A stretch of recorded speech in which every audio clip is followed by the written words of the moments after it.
Hi வணக்கம். இது உங்கள் தென்காசி சாரல் ஐஏஎஸ் அகாடமி. 2025 நடந்த அந்த எஸ்ஏ அண்ட் பிசி எக்ஸாமுக்கான ரிசல்ட் எப்பொழுது அப்படின்னு நிறைய பேர் கமெண்ட் பண்ணிக்கிட்டே இருக்கிறீங்க. அதுக்கப்புறம் 2026 எஸ்ஏ பிசி இதற்கான அறிவிப்பு எப்பொழுது வரும், இதற்கான ஏஜ் ரிலாக்ஸேஷன் எந்த மாதிரி இருக்கும், அந்த கொரோனாவோட ஏஜ் ரிலாக்ஸேஷன் இருக்குமா இல்லையா அப்படின்றத நிறைய பேர் கேள்விகள் கேட்டுக்கிட்டே இருந்தீங்க. ஸோ அதற்கான ஒரு விளக்கமான வீடியோ தான் இந்த வீடியோ. ஓகேவா? ஸோ ஃபர்ஸ்ட் இந்த 2025க்கான எஸ்ஏ அண்ட் பிசி ரிசல்ட் எப்பொழுது அப்படின்னு பார்க்கலாம். எஸ்ஏக்கு ரிசல்ட் போட்டாங்க. ஸோ போட்டு அந்த ரிசல்ட்டுக்காக நம்ம வெயிட் பண்ணிக்கிட்டு இருக்கோம் இல்லையா? ஸோ இந்த ரிசல்ட் எப்போ அப்படின்றதையும் இந்த அறிவிப்பு எப்போ அப்படின்றதையும் நம்ம எலெக்ஷனுக்கு முன்னாடியே சொல்லலை. என்ன காரணம் அப்படின்னு கேட்டீங்கன்னா, இந்த ரிசல்ட்டுக்கும் எலெக்ஷனுக்கும் சம்பந்தம் இருக்கிறதுனால தான் நான் அதை கொஞ்சம் முன்கூட்டியே சொல்லலை. ஓகேங்களா? ஸோ இப்போ எலெக்ஷன் முடிஞ்சிருச்சு. ஸோ தாராளமாக சொல்லலாம். ஸோ இந்த ரிசல்ட் எப்போ வருது அப்படின்னு கேட்டீங்கன்னா, மே இறுதி அல்லது ஜூன் முதல் வாரத்துல வந்து என்ன செய்ய போகுது அப்படின்னா ரிசல்ட் வரப்போகுது. ஓகேவா? ஸோ இந்த எஸ்ஏ அண்ட் பிசிக்கான ரிசல்ட் வந்து மே இறுதி ஆயிரும். ஓகேவா? நாளைக்கு மே மாதம், இந்த மே மாதம் கடைசி வாரம் ஆயிரும். இல்லைன்னா ஜூன் மாதத்துல முதல் வாரத்துல என்ன செஞ்சிடும் அப்படின்னா இதற்கான ரிசல்ட் வந்து என்ன செஞ்சிடும் அப்படின்னா வந்துடும். ஓகேவா? ஸோ எலெக்ஷன் ரிசல்ட் மே 4 கொடுத்து அதுக்கப்புறம் அதற்கான ப்ராசஸ் அவங்க ஆட்சி அமைக்கிறது இது எல்லாமே முடிஞ்சதுக்கு அப்புறம் நமக்கான ரிசல்ட் வந்துடும். ஸோ நீங்க ஜூன் ஃபர்ஸ்ட் வீக்குள்ள இதுக்கான ரிசல்ட்டை எதிர்பார்க்கலாம். ஓகேவா? ஸோ அதுக்கப்புறம் இந்த ஆண்டு நமக்கு 3 அறிவிப்பு இருக்கிறதா, 4 அறிவிப்பு இருக்கு. அதுல அந்த பேண்டை மட்டும் தூக்கிட்டேன். ஓகேவா? ஸோ ஒரு 3 முக்கியமான அறிவிப்புகள் வந்து இந்த ஆண்டு இருப்பதாக ஆனுவல் பிளானர்ல சொல்லியிருக்கிறாங்க. ஸோ ஆனுவல் பிளானர்ல சொன்ன இந்த 3மே நடக்குமா? எந்த ஆண்டும் இல்லாத அளவுக்கு இந்த ஆண்டு மட்டும் ஆனுவல் பிளானர் விடுறாங்கன்னா அதுக்கு காரணம் வந்து எலெக்ஷன் தான்.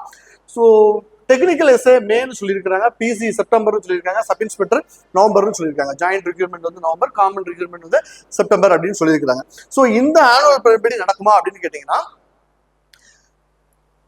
ஏற்கனவே ஆட்சியில் இருந்தவர்கள் ஆட்சி அமைத்தால், நல்லா நோட் பண்ணிக்கோங்க, ஏற்கனவே இருந்தவர்கள் ஆட்சி அமைத்தால் கண்டிப்பாக இந்த டெக்னிக்கல் எஸ்ஏ அப்படின்றது மேல இருக்காது, மேபி ஜூன்ல எதிர்பார்க்கலாம். இந்த மே மாதம் கண்டிப்பாக இருக்காது. டெக்னிக்கல் எஸ்ஏ என்ன பண்ணலாம், ஜூன்ல எதிர்பார்க்கலாம். ஏன்னா அந்த புதிய ஆட்சி வந்ததுக்கு அப்புறம், அது ஏற்கனவே இருக்கிற ஆட்சி வந்ததுக்கு அப்புறம் அவங்களுக்கு அந்த நோட்டிபிகேஷன் விடுறதுக்கு ஒரு 10-20 நாள் டைம் ஆகும். ஸோ என்ன பண்ணலாம், சார் இது போலீஸ் டிபார்ட்மெண்ட்ல தானே சார் இருக்கு அப்படின்னு சொல்லலாம். பட் அவங்களுடைய ஒப்புதல் இல்லாம அறிவிப்பு வராது. ஓகேங்களா? அதைத்தான் நான் திரும்பவும் சொல்றேன்.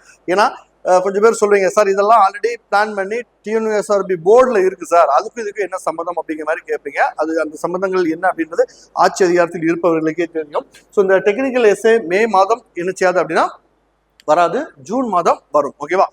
ஸோ செப்டம்பர் நவம்பர்ல இதுவும் என்ன செய்யும் அப்படின்னா ஒவ்வொரு மாதம் தள்ளி போகும். ஸோ செப்டம்பர் அப்படின்றத அக்டோபர் வச்சுக்கலாம், நவம்பர் அப்படின்றத டிசம்பர்ல என்ன செஞ்சுக்கலாம் அப்படின்னா வச்சுக்கலாம். எதுக்கு?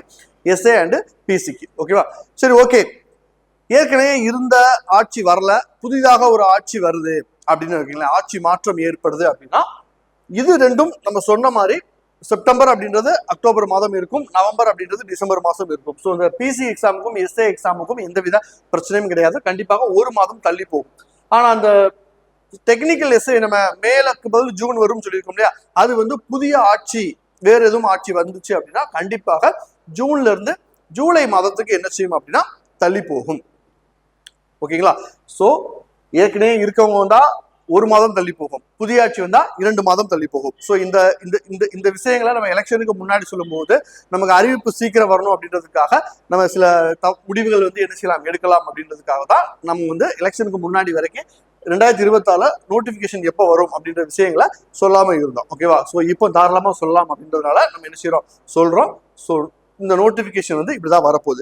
ஸோ நமக்கு தெரியும் எஸ்ஏக்கும் பிசிக்கும் எந்த மாதிரி டெஸ்ட், அதாவது சிலபஸ் எல்லாமே நமக்கு தெரியும். பட் இந்த டெக்னிக்கல் எஸ்ஏக்கு எப்படி இருக்க போகுது சிலபஸ் அப்படின்றது நமக்கு நிறைய பேருக்கு தெரியாது. ஸோ அதையும் நம்ம சொல்லிடுறோம். ஸோ டெக்னிக்கல் எஸ்ஏல மொத்தம் 85 மார்க்குக்கு எக்ஸாம். ஓகேவா? பழைய எக்ஸாம் வந்து 80, இப்போ 85ன்னு கொடுத்துருக்குறாங்க. ஸோ இந்த 85ல 55 மார்க்குக்கு அந்த டெக்னிக்கல் சார்ந்த, இன்ஜினியரிங் சார்ந்த, இன்ஃபர்மேஷன் டெக்னாலஜி சார்ந்த, ஐடி சார்ந்த கேள்விகள் கேட்பாங்க. அது போக ஒரு 30 மதிப்பெண்களுக்கு பொது அறிவு, அதாவது 60 கேள்விகள் வந்து பொது அறிவு. ஓகேவா? ஸோ இந்த 60 கேள்விக்கான ஒரு பேஸ்மெண்ட் கோர்ஸ் அப்படின்னு நம்ம என்ன பண்ண போறோம் அப்படின்னா மே மாதம் 6ஆம் தேதி வரக்கூடிய புதன்கிழமையில இருந்து ஸ்டார்ட் பண்ண போறோம். ஸோ இது வந்து என்ன அப்படின்னா one and only general knowledge மட்டும் தான். ஓகேவா? ஸோ ஜென்ரல் நாலேஜ் மட்டும் 30 மதிப்பெண் உங்களுக்கு ஷுவரா இருக்கிறதுக்கு இந்த கிளாஸ் வந்து நம்ம மே 6ல இருந்து ஸ்டார்ட் பண்றோம். இதற்கான கட்டணமாக 1000 அப்படின்றத வச்சிருக்கோம். ரூபாய் 1000 மட்டும்தான். ஸோ அறிவிப்பு வந்ததுக்கு அப்புறம் உங்களுக்கு கூடுதல் கொஞ்சம் ஏதாவது பேமெண்ட் அந்த டெக்னிக்கல் சார்ந்த தேர்வுகளுக்கும் நம்ம கூடுதலாக கொஞ்சம் வாங்கிக்கிட்டு உங்களுக்கு அதுக்கான போர்ஷனையும் நம்ம நிச்சயம் அப்படின்னா கண்டிப்பாக செஞ்சு கொடுப்போம். இப்போதைக்கு பேஸ்மெண்ட் கோர்ஸ் நம்ம என்ன கொடுக்குறோம் அப்படின்னு பார்த்தீங்கன்னா இந்த டெக்னிக்கல் எஸ்ஏக்கான ஜென்ரல் நாலேஜ் மட்டும் என்ன செய்ய போறோம், ஃபர்ஸ்ட் ஆஃப் ஆல் நம்ம கொடுக்க போறோம் மே 6ல இருந்து. ஸோ உங்களுக்கு வகுப்பு தேவைப்படுச்சுன்னா நம்மளுடைய இன்ஸ்டியூட் பயிற்சி மையம் 7373739876 அப்படின்ற என்ன தொடர்பு கொள்ளுங்க. ஓகேவா? ஸோ இப்போ சிலபஸ் பார்க்கலாம். இந்த டெக்னிக்கல் எஸ்ஐ பொறுத்தவரை பிசிக்கல் கிடையாது, தேர்வு மெடிக்கல் இது மட்டும் தான். ஓகேவா? ஓகே, இப்போ இதுல பார்ட் 1 நமக்கு எப்படி கேட்கறாங்க அப்படின்னா ஜென்ரல் நாலேஜ். ஓகேவா? ஸோ இது டிபார்ட்மெண்ட் கோட்டாவா இருந்தாலும் சரி, ஓப்பன் கோட்டாவா இருந்தாலும் சரி. டிபார்ட்மெண்ட் கோட்டானா 5 வருஷம் சர்வீஸ் இருக்கணும். ஓகேவா? ஸோ இது வந்து ஜென்ரல் நாலேஜ். இதுல இருந்து நமக்கு 30 கேள்விகள் கேட்க போறாங்க. ஸோ இதுல ஃபர்ஸ்ட் ஜென்ரல் சயின்ஸ் வந்துடும், அதுக்கப்புறம் history of India, geography, economics and commerce, Indian polity, last one current affairs. ஓகேவா? ஸோ லாஸ்ட் ஒன் என்னது கரண்ட் அஃபேர்ஸ். ஸோ இந்த மாதிரி நமக்கு வந்து என்ன செஞ்சிடும், கரண்ட் அஃபேர்ஸ் இந்த மாதிரி நமக்கு ஜென்ரல் நாலேஜ் வந்து என்ன செஞ்சிடும் வந்துடும். ஸோ இந்த ஜென்ரல் நாலேஜ் வரைக்கும் மொத்தம் இருக்கக்கூடிய இந்த கரண்ட் அஃபேர்ஸ் வரைக்கும் நமக்கு மொத்தம் 6 யூனிட் இருக்கு. இந்த 6 யூனிட்ல இருந்து நமக்கு 30 மதிப்பெண்களுக்கு, அதாவது 60 கேள்விகள், ஒவ்வொரு கேள்விகளுக்கும் 6 மதிப்பெண். ஸோ இந்த போர்ஷன் முடிச்சு கொடுக்கறதுக்கு நம்ம 1000 கட்டணம் என்ன செய்யறோம் அப்படின்னா வாங்குறோம் ஆன்லைன் கிளாஸுக்கு. ஸோ இது லைஃப் டைம் வேரண்டி, நீங்க எப்படாலும் என்ன செஞ்சுக்கலாம், பார்த்துக்கலாம். ஓகேவா? ஸோ இப்போ டெக்னிக்கல் கோர்ஸ் அப்படின்றது நமக்கு 55 மதிப்பெண் 110 கேள்விக்கு என்ன செய்ய போறாங்க அப்படின்னா கேட்க போறாங்க. இது எலக்ட்ரானிக் டிவைசஸ் அண்ட் சர்க்கியூட்ஸ் அப்படின்ட்டு. முன்னாடி வந்து இந்த டெக்னிக்கல் கோர்ஸுக்கு வந்து டிப்ளமோ கோர்ஸ் வச்சிருந்தாங்க. ஸோ இப்போ டிப்ளமோ தூக்கிட்டாங்க, டிகிரி மட்டும் தான் கொடுத்துருக்காங்க. ஸோ அந்த குவாலிஃபிகேஷன் எல்லாமே நான் உங்களுக்கு சொல்றேன். ஓகேவா? அதுலயுமே கல்வி வந்து ஒரு 5 கல்விகள் வந்து எலிஜிபிலிட்டியா கொடுத்துருக்காங்க. இன்ஃபர்மேஷன் டெக்னாலஜி, எலக்ட்ரானிக், அந்த மாதிரி ஒரு 5 வகையான கல்வி தொகுதிகள் கொடுத்துருக்காங்க. ஸோ ஃபர்ஸ்ட் யூனிட் வந்து எலக்ட்ரானிக் டிவைஸ் அண்ட் சர்க்கியூட், ரெண்டாவது unit electrical circuit and mechanics, micro electronics. So இந்த மாதிரி நமக்கு network antenna preparation, communication engineering, so last வந்து ப்ரோக்ராமிங், அப்ளிகேஷன் அண்ட் கம்ப்யூட்டர்ஸ். இந்த மாதிரி ஒரு 6 யூனிட் வந்து என்ன செஞ்சிருக்காங்க அப்படின்னா இன்ஜினியரிங் சம்பந்தமாக, இன்ஃபர்மேஷன் டெக்னாலஜி சம்பந்தமாகவும் என்ன செஞ்சிருக்காங்க அப்படின்னா கொடுத்துருக்காங்க. இதுல வந்து ஒரு 110 கேள்விகள் வந்து கேட்க போறாங்க. ஸோ நான் ஃபர்ஸ்ட் என்ன சொல்றேன் அப்படின்னா மே மாதத்தோட தொடக்கத்தில் முதல் வாரத்தில் நம்ம அந்த பேஸ்மெண்ட் கோர்ஸ் அப்படின்னு சொல்லக்கூடிய இந்த ஜென்ரல் நாலேஜுக்கான வகுப்பை இனிஷியலா தொடங்குறோம். எதற்கு? டெக்னிக்கல் எஸ்ஐக்கு. ஓகேவா?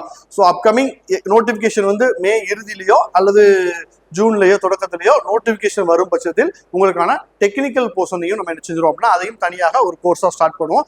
அதுலயும் உங்களை இணைத்து அதற்கான வகுப்பும் என்ன செய்வோம் அப்படின்னா சிறப்பாக கொடுப்போம். ஓகேவா? ஸோ உங்களுக்கு இந்த கோர்ஸ்ல அட்மிஷன் தேவைப்பட்டா நீங்க நம்முடைய பயிற்சி மையத்தை தொடர்பு கொள்ளலாம். அனைவருக்கும் வாழ்த்துக்கள். நன்றி.